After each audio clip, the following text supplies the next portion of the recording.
This is a Fox News alert. President Trump confronts Vladimir Putin over Russia's election interference, and the two leaders strike a deal on Syria. I'm Laura Ingraham, in for Sean tonight. Earlier today at the G20 summit in Germany, President Trump and Putin met face-to-face for the first time.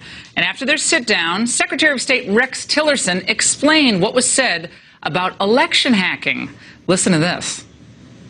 The president opened the meeting with President Putin by raising the concerns of the American people regarding Russian interference in the 2016 election.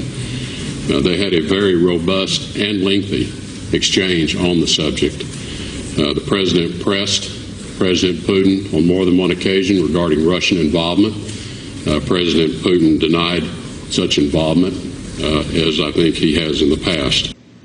Shocking that he would deny that. Secretary Tillerson added that the Trump administration is pressing China over North Korea.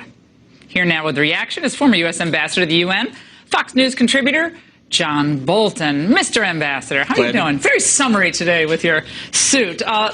From seersucker to Syria, all these problems we're facing. Let's talk about this meeting with Putin. This went on for a couple of hours. Apparently, Melania Trump tried to break it up at one point. She's like, let's go, let's go, let's go, and went on for another hour. Give me the highlights from your perspective, maybe some thoughts on what was raised that isn't getting the headlines today. Well, I think the fact that President Trump opened the meeting by talking about Russian interference in our election, and according to Secretary of State Tillerson, pressed it several times, should be the end of the allegations about Russian collusion with the Trump campaign. Of course, it won't be, but just for reality's sake, that was important.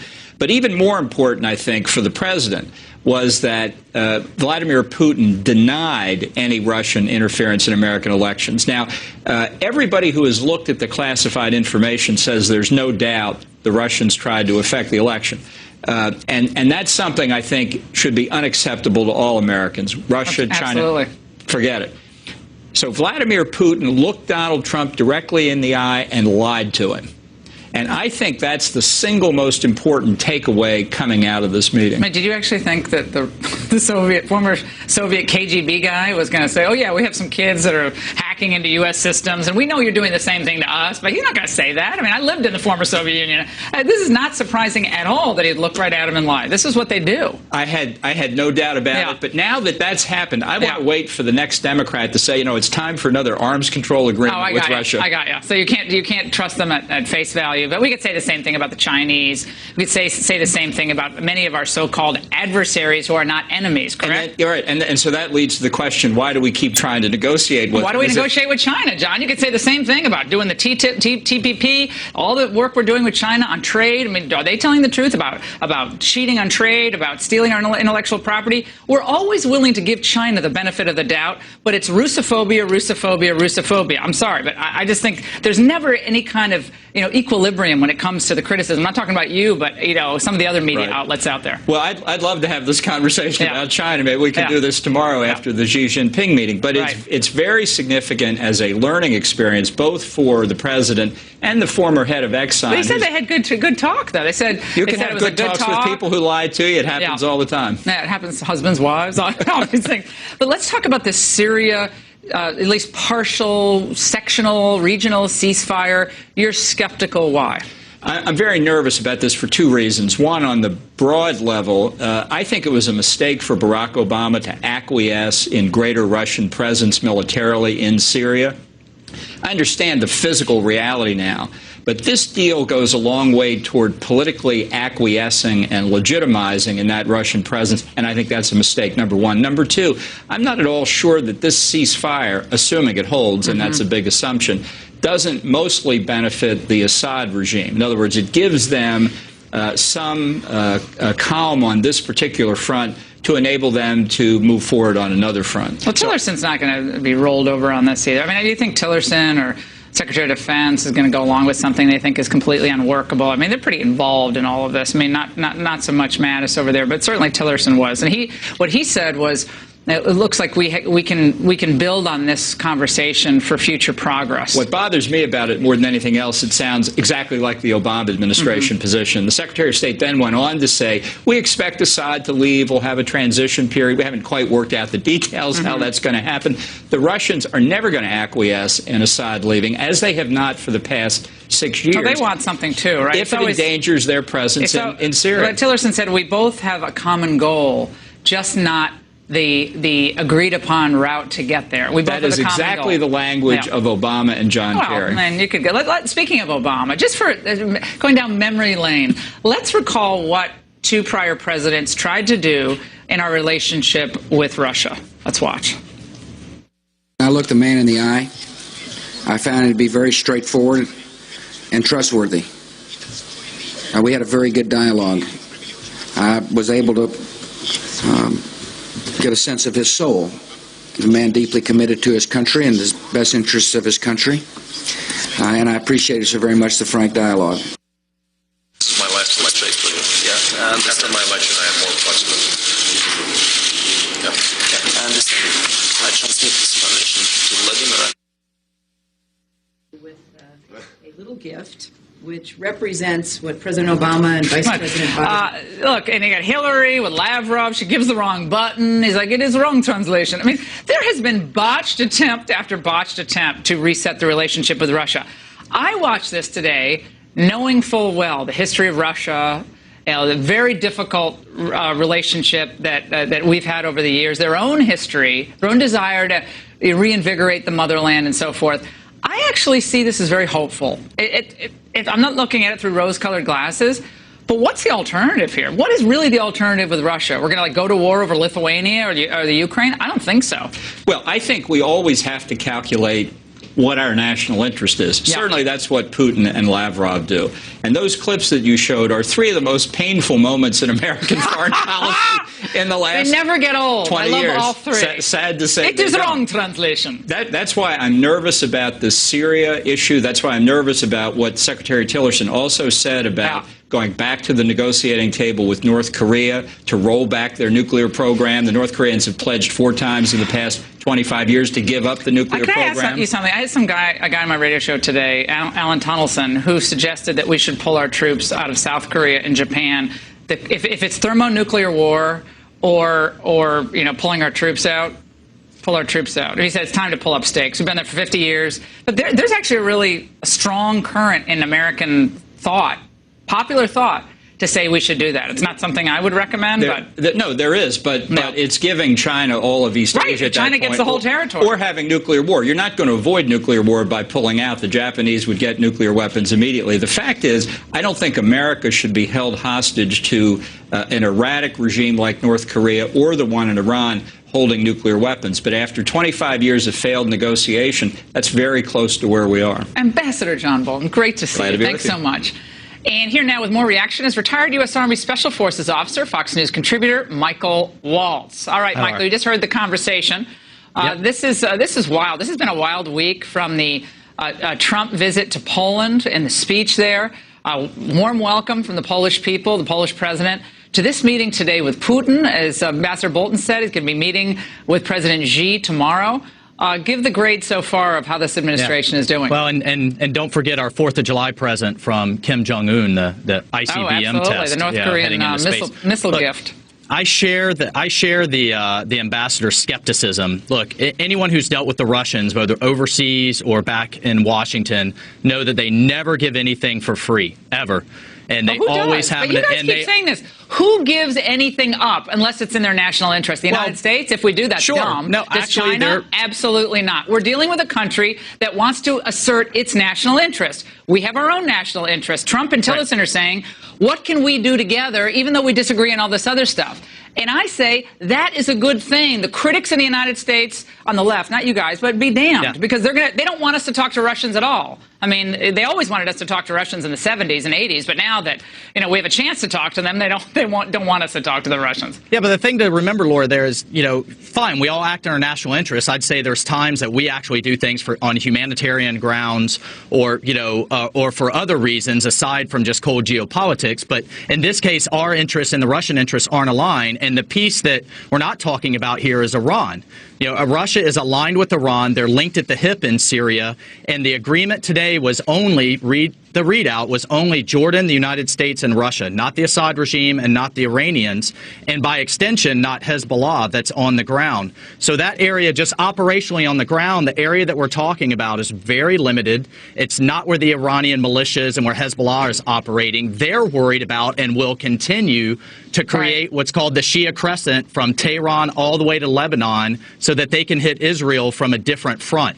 So I'm just very concerned that we kind of have this false sense of security here. No, I get and it. the Assad regime and the Iranians are running amok. Yeah, here's my point, is that sometimes it's baby steps. I don't think anyone thought we were going to come out of this G20 and they're going to be linking arms saying, you're right, we're going to do regime change together in Syria. That was never going to happen. We're going to have to use our leverage with Russia, the leverage that we have. Maybe natural gas is going to be part of it. Maybe trade's going to be part of it. But we're going to have to use the leverage we have to de-escalate a horrific situation in both North Korea and Syria. That is a heavy lift, given what we know Russia wants, which is different in some regard than what we want. Although we both like to get rid of ISIS, which is a big deal. That's fine, but again, the Russians, I think, are going to make us feel like we got something over here, and meanwhile, they want us to forget about Crimea, forget about Ukraine, forget about a number of other things they're doing that's not in our interest. Want to go to war for Ukraine? Do you really? Are we going to send American troops into the Ukraine? I mean, I love the Ukraine. I've been there with the Soviet. Laura, but I'm sorry. The idea that Donald Trump, who ran on non-interventionism, is going to, on just the issue of the Ukraine, get us involved in a huge military operation. I just don't see it. I don't see the popular support for that. Laura, nobody's saying go to war over Ukraine. Let me be clear. But at the same time, this line of thinking that you mentioned, the ambassador, is incredibly dangerous. No one wanted to go to war over the Czech Republic either, and the Sudetenland, when the Nazis started taking little pieces bit by bit. And we had this kind of notion in the West of let's not confront, it's not worth it, it's not worth it. At some point, you have to draw a line, and at some point, it is in our interest to stand up. Is Europe going to be part of drawing a line, or is Europe going to have any involvement here? Are we going to lift the load again? I am all for getting the Europeans to step up to the plate. Anything about the Ukraine. I was in Afghanistan with them when they fell woefully short, and I'm all for getting them to pay for their own security, but with the United States in the lead. So at some point, we've got to punch the bully in the nose. I get what you're saying. Believe me, I understand it. My concern is it's not 1985. It's not 1995. We are $20 trillion in debt. The more involved militarily we've gotten in the Middle East, the less powerful, less influential, less wealthy, more depleted our military has gotten. So we got to get this economy going at home before we start hey, we're going to stop the Ukraine, and we hope we get help from Europe. We might not get help. I think we're living in a different economic world, and we have to remember that. We can't just act like we're dealing with surpluses as far as the eye can see. The people have to pay for this. Yeah, I agree, but that's taking a binary position, and the Obama administration took the same binary position. Either you're a warmonger and you want 200,000 troops on the ground, or let's just get out. And there's a lot of room in between. As a Green Beret, we work by, with, and through local forces. There's proxies on the ground. There's cyber. There's covert means where we could affect the space in our national interest. Well, I'm all for all of that. So this is not putting 200,000 boots on the ground for Crimea, but this is about using those other levers to take a stand against Putin's constant march towards challenging us as a superpower. All right, I appreciate it, Mark. Thanks so much. And in a disturbing video coming up, this leftist hero Muslim activist calls for jihad against the Trump administration. Brigitte Gabriel and an imam square off. Up next. And later, New York City Mayor Bill de Blasio is under fire for joining the anti-capitalist rabble-rousers who are causing chaos at the G20 summit in Germany. Juan Williams, Matt Schlapp will be here later to weigh in. That and much more straight ahead on Hannity.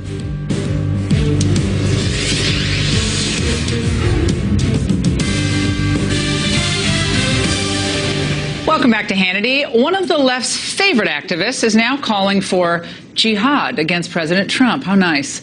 Linda Sarsour, the Islamophobia hustler who helped organize, remember that anti-Trump women's march on Washington, is now under fire for comments she made at the annual Islamic Society of North America convention in Chicago. Watch this.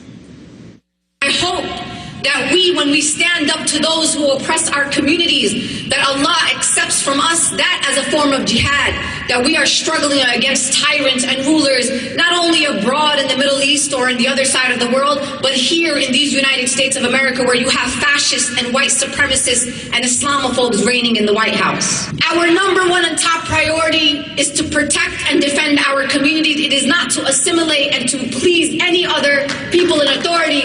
Our top priority, even higher than all those priorities, is to please Allah and only Allah. Remember, this is the same Linda Sarsour that the Obama administration identified as a, quote, champion of change. Isn't that sweet? Joining us now is the founder of Act for America, Brigitte Gabriel, and from the Islamic House of Wisdom, Imam Muhammad Ali Elahi. It's great to see both of you. Let's start with you, Imam Elahi. Wow, for her to say in that clip, basically our goal is not to assimilate. We don't answer to any push for assimilation. We answer to the greater calling of Allah. She uses the word jihad, and I understand for Muslims that can mean striving and trying and struggling, but for most Americans to hear jihad, it has a different connotation. She understands that clearly. She's a sophisticated player. Do you defend what she said about this president and really about this country in that soundbite? Jihad is an Arabic word mentioned both in the Quran and the Bible. Bridget, she is from Lebanon. She knows Arabic, and she knows this word is mentioned also in the Bible. If you leave it for us, jihad means to be a better person, more honest, more truthful, and more trustworthy. But, of course, if you leave this jihad for ISIS, leave the Quran for ISIS or Bible for KKK, they have different interpretation of it. I'm not representing for Linda, but I think she is expressing her frustration when we have a president that he is putting ban on 6 countries that they are victims of terrorism and rewarding the biggest founders of terrorism in the world. Let me guess. That brings frustration. It's Israel. obvious. Okay, Imam. Here's what doesn't go over well with most Americans, and then I'm going to get to Brigitte.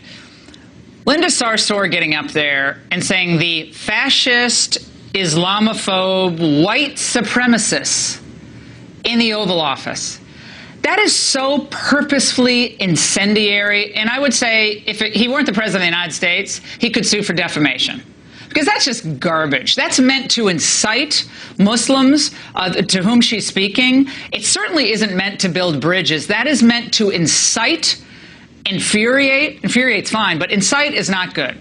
And, and when she says our goal is not to assimilate, her goal is Sharia law, is it not? Her goal is not to assimilate, it's for Sharia.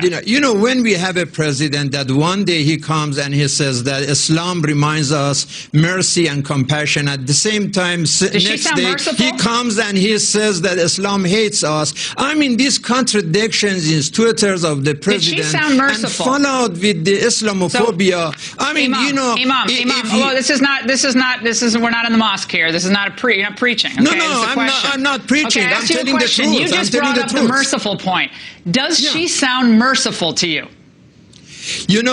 You should talk with Linda herself. I'm not representative of Linda, but the word of jihad that you mentioned, I'm saying, is up to interpretation. Do you believe Muslims have a duty to assimilate into American society, the rule of law, the Constitution, It is the about Declaration? interaction. It's about Muslim and non-Muslim interaction. And by the way, it's not only Linda's, position. Lots of other Americans, they are disappointed of the administration. It's not about Muslim or Christian. Welcome to the club. Everybody's disappointed all the time. But we don't hear immigrant groups come into the United States traditionally saying we will not assimilate. Not in the last 50 years. That hasn't. We come here to be part of American society. Let's get Brigitte in here. We went way long. Brigitte, look, what frustrates me is I know Muslim Americans who hear this and they go crazy. They're like, she does not represent us. And they hate hearing her words because it is not representative of what they believe and what the Quran that they believe. She doesn't want to assimilate. She wants to throw around these defamatory words. It's nastiness. It's hate. This is not positive stuff. And yet that's what she accuses President Trump of. I'm sorry. It is. It's very radical. She was specifically inciting hatred and violence. If these words were coming out of any other person, we would have said, well, you know, that really overstepped the line. But coming from Linda Sarsour, you have to understand her background. This is a lady that comes from a long line of terrorists. Her family members are, as we speak, sitting in Israeli jails for conviction of terrorism. When you look at her praising in her speech at ISNA, Imam Siraj Wahhaj, who was a co-conspirator in the first World Trade Center bombing in 1993. She called him her hero and her mentor. She called him how he talks to her, how she listens to his voice when she's laying in bed thinking about issues that relate in this country. And then she gives a speech at ISNA, which is the first organization Bridget, in the Muslim terrorist organization. #1 in United States. Excuse me, you got your turn to speak, and it's my turn. Yeah. ISNA is the #1 organization listed in the Muslim Brotherhood plan to destroy America. The Muslim Brotherhood is the oldest Islamic terrorist organization in the world. And so when she speaks like that at ISNA, talking about urging Muslims not to assimilate, telling Muslims this is a jihad by basically rebelling against the administration, telling them that do not assimilate, we want to please only Allah and nothing but Allah, that is calls for violence to those who want to commit jihad against America, to the homegrown terrorists, to the radicals who want to attack, to kill the president, as well as people like you and me, Laura, who are law-abiding citizens. The FBI and the Secret Service should be monitoring her right now. Okay, hold on. Just one question. Imam Elahi, I know you take issue with probably a lot of what Brigitte just said. I do think there is common ground here between the Muslim community and conservatives, just on a whole bunch of issues. But I almost never see them working together. I'm just talking about whether it's on social issues or the family or religious liberty. It seems like the liberals are the ones who should be fighting with the Muslims on a lot of these issues. But instead, we got women like Linda Sarsour, who I think drive a wedge between good Muslims who want to be part of the American society. Yeah. They do want to assimilate, and American citizens who are very welcoming and very generous, as long as you're not inciting violence, as long as you're patriotic and you want to be part of this great, crazy representative democracy experiment. But she drives a wedge. I don't think that's helpful. Yeah, Laura, first of all, the reason of this separation are people like this, Bridget, that are always talking about hate and hate-mongering and negative. I mean, Bridget, you are coming from Lebanon. You are coming, please listen. Let me finish. You're just coming from Lebanon, immigrated to this country, almost the same years that I immigrated to the United States, and you say that you believe in Bible, but always you are talking about hate and propaganda. What happened to love your neighbor? Or even love your enemies? And this is really the reason. Yesterday, yes, Laura, we had an interfaith interaction at the Islamic House of Wisdom. We were talking about all these similarities that we need to work together and build bridges, because we as Muslims, we believe in Constitution. We believe in the Declaration of Independence that says all men are created equal. Okay, so and why don't you talking about one then? nation. And is it like somebody like Bridget, is it telling us that is all jokes and she doesn't believe? We believe on these values. But America is not only about money. America is about value. Imam Elahi, hold on integrity. 1 second. I take you at your word, but my question is, when you hear someone like her, then why don't you denounce her? Why don't you just say, it's an outrage, and I denounce what she says about not assimilating, about the white supremacy, about the jihad against the. Why don't you denounce that? Why do you always make excuses for people like that? We need to talk. If it means to promote violence, we all, of course, condemn that. But if that means to struggle against ignorance and arrogance and injustice and racism and poverty and war and terrorism, we all are together on this. We are on the same page. page. We are on the same page. I mean, how can Always you put excuses. ban Always on those who are excuses. victims of terrorism, right? But then you go to Saudi Arabia and dance with the dictators and provide them with $110 billion of arms. That doesn't make sense. Well, guess what? You know, if I keep saying this, if people don't like this country, if we're a white supremacist, evil, horrible, rotten country, I do not know why we have millions and millions of people who want to come here, including many people from Muslim countries. They seem to want to come here, want to settle all over the United States, and yet they come here and they say, we don't want to assimilate, we want to do jihad, You know, I don't get it. Don't come here. If it's a rotten, awful country, don't come here. Everybody in this country is an We're out of time. We immigrant. can do the show for an hour. Some of Rajiv, us, Imam Ilahi, we really appreciate both of you. We'll have you back. Thank you very much. And coming up, radical leftist agitators wreaking havoc at the G20 summit. New York Mayor Bill de Blasio is defending his decision to join in on the protests. Isn't that great? Juan Williams, Matt Schlapp are here next to react. And later, a shocking new Senate report details the unprecedented number of leaks coming from the State Department. Sekulow and Bob Massey join us later. That and much more as Hannity continues.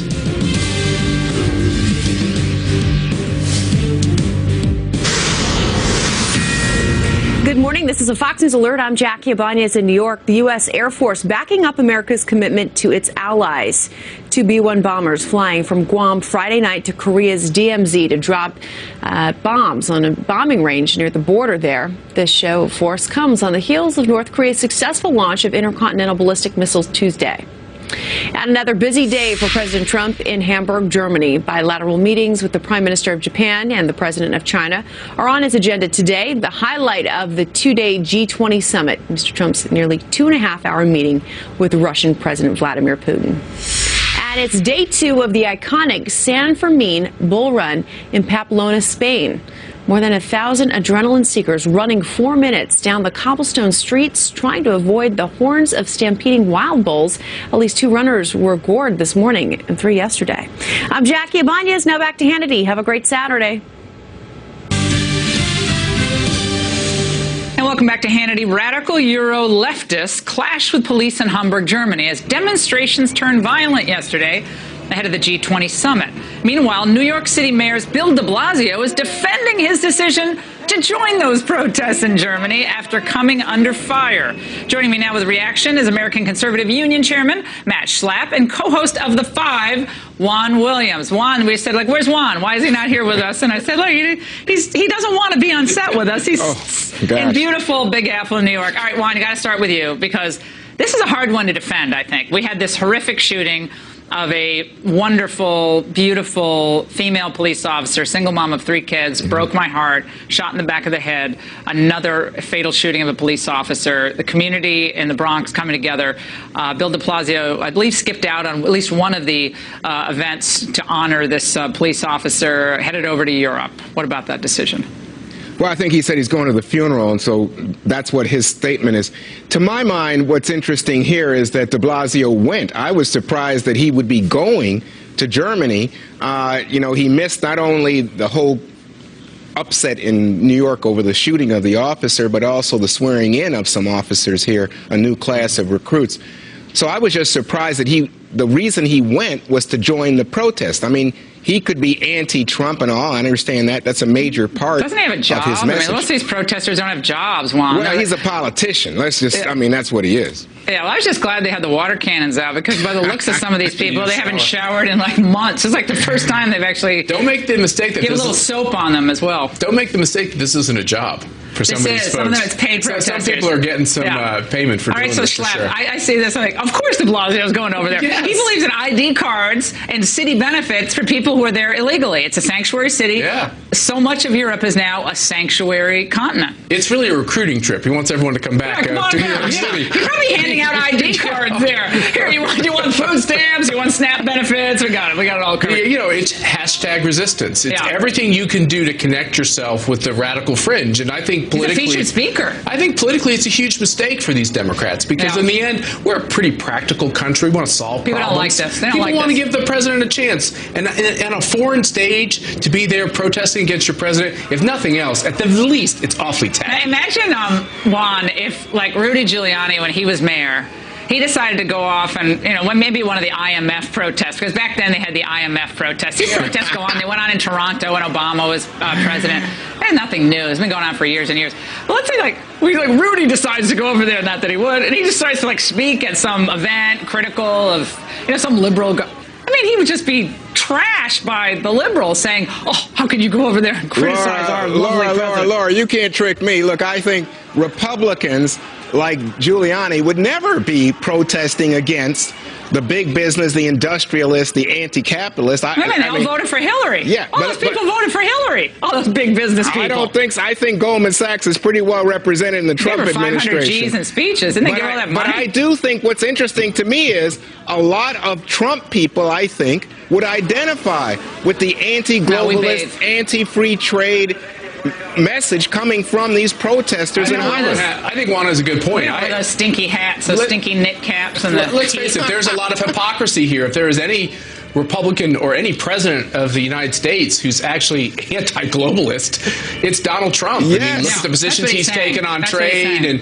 so actually, I think this shows you that this is dumb. More. They don't even understand. They're so dumb they don't even understand. It's all politics. You're not going to get closer to the anti-globalization agenda than you are with Trump. Who else is going to be president of the United States who's going to call into question these big trade deals? He killed the TPP. Right. TTIP is gone. That's right. So, what are they really? but they're not just there for Trump. They're there for the free beer. You got the pot being handed out. They played ganja smell. It's like a festival. This is as close to a varsity sport as any of these kids will ever have. Well, the part that I don't like is the violence. We as Americans, we're all into peaceful protest, assembly, free speech. But the violence... They did it in Seattle.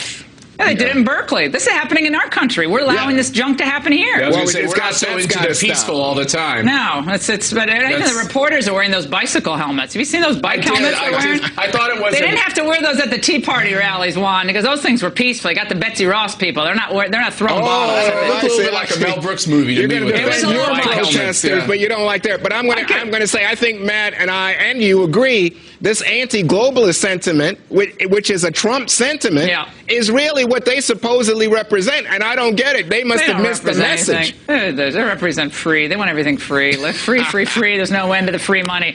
All right, everybody, happy Friday. Good to see both of you. And coming up, an explosive new Senate report finds that the Trump administration is facing an unprecedented wave of, wait for it, deep state leaks. Jay Sekulow, Bob Massey here next with reaction. Later, the media is going nuts over comments President Trump is making overseas, but they ignored all the times President Obama did the exact same thing. Charlie Hurt will weigh in on that stunning hypocrisy. Stay with us as Hannity continues.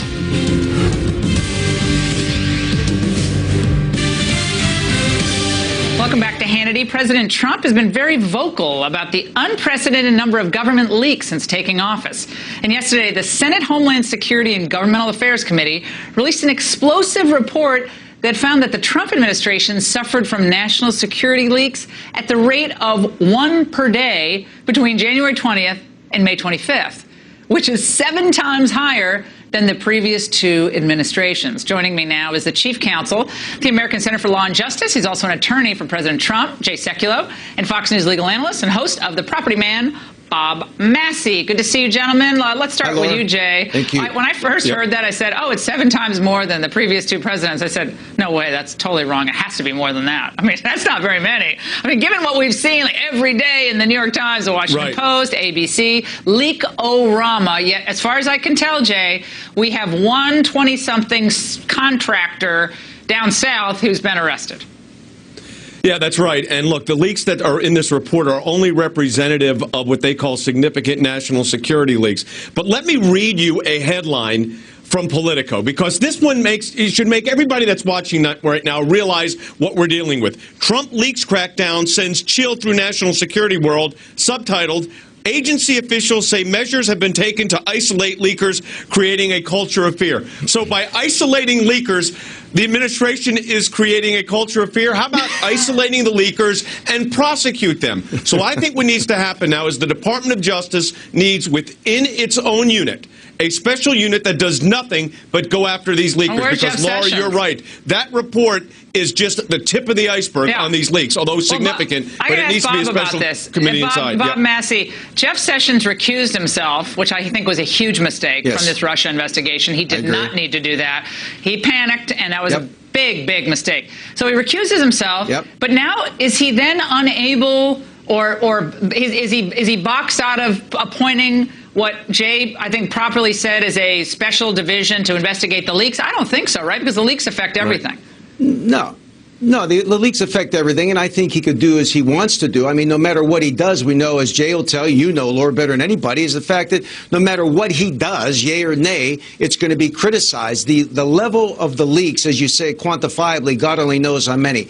But it also goes to the idea that the issue of concern of national security for our country, that they will go to whatever level they want to go to get back at this man as president. They don't care about our country the way they should. And that's the commentary. I would like to see, as Jay has indicated, something to be done, because somebody has to teach these people a lesson. Yep. This is just, I mean, it's going to keep happening. People are emboldened because they know they can, you know, well, we saw Comey did this. Get away with it. Comey gives a memo that he created, I assume on government time, gives it to a friend. He knew it was going to go to the New York Times, and boom, he gets a special counsel. Oh, look, this is he did it on, look, he had a conversation with the President of the United States that he puts in a memo.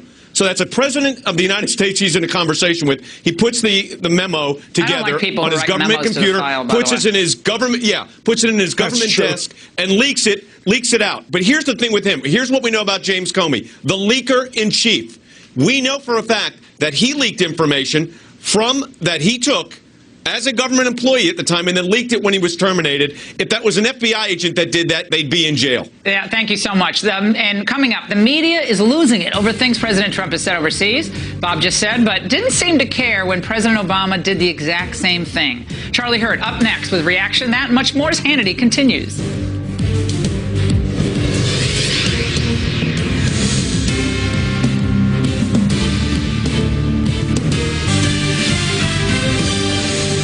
Welcome back to Hannity. The liberal media went crazy when President Trump bashed fake news and criticized President Obama over Russian election interference at a press conference yesterday in Poland. Well, it turns out that members of the media have very short memories. Let's remind them that back in November, President Obama slammed fake news while in Peru. Watch this. The concern I have has less to do with any particular misinformation or propaganda that's being put out by any particular party, and a greater concern about the general misinformation from all kinds of sources, both domestic, foreign, on social media, that make it very difficult for voters to figure out what's true and what's not. And by the way, how many times did he slam Fox News, talk radio, cable TV, which means Fox News? And that's not all. Last May, President Obama, of course, took shots at then-candidate Donald Trump while overseas. Let's listen. I think it's fair to say that they are surprised by the Republican nominee. They are not sure how seriously to take some of his pronouncements, but they're rattled by him. And for good reason. Well, they're taken pretty seriously now. President Obama joining us now with reaction, Fox News contributor Charlie Hurt. Charlie, I love going back to those old sound bites on a Friday night. Isn't it fun? Isn't it just a walk down memory lane? I mean, what is your take on this? What is your take on this? And can you believe that Barack Obama was once regarded as some great orator? Just listening to him gas on and on. It's just I was like, cut that soundbite to 5 seconds. It's like so boring. But go ahead. The great master communicator. Yeah, exactly. Of course, in the situation from the other day where Donald Trump was asked a direct question, if he hadn't answered the question directly, they'd accused him of stonewalling. He can't win for losing with these people. They're going to attack him no matter what, and it's absolutely absurd. And don't forget, Laura, remember in 2008 when Obama was running the first time? He had no credentials for anything. Zero. But he especially didn't have any zero. He especially didn't have any credentials overseas. He took his entire campaign overseas. Got the Nobel Prize this was before he kicked it. That's right. He sure did. Yeah. This is before he kicked me off of his campaign plane. So I went with him. We went to Jordan, Israel. We went to Germany. Tour. That's where he gave the great. Exactly. That's where he started the apology tour. So this notion that politics still ends at the shores of our country are just it's so over. No. But what they were saying on CNN and MSNBC all day long was stuff like this. They would say, well, which is the real Trump? Who's the real Trump? Is it the speech Trump, the prepared text Trump, or is it the off-the-cuff Trump? As if no president has ever given a prepared text speech in a foreign country and then stumbled a little bit when speaking off the cuff. I mean, we just heard that Barack Obama. If you take out the uhs and the pauses, he says like 5 words. It would be a very short speech. Yeah, but I get it that tactically maybe he shouldn't have done the press conference, or maybe he should have been more disciplined. Whatever. The reason people like him so much, the reason his supporters like him so much, is because he is a dynamic guy. The speech I thought was the finest speech I've ever heard him give. Force. It was spectacular. Yes, absolutely. And honestly, the press conference, I thought it was terrific. I loved all of his answers. He got the message across that he wanted to get across, and he enraged all the right people, and that always makes me very happy. Charlie, great to see you as always. We're going to have more Hannity after this break, so stay with us.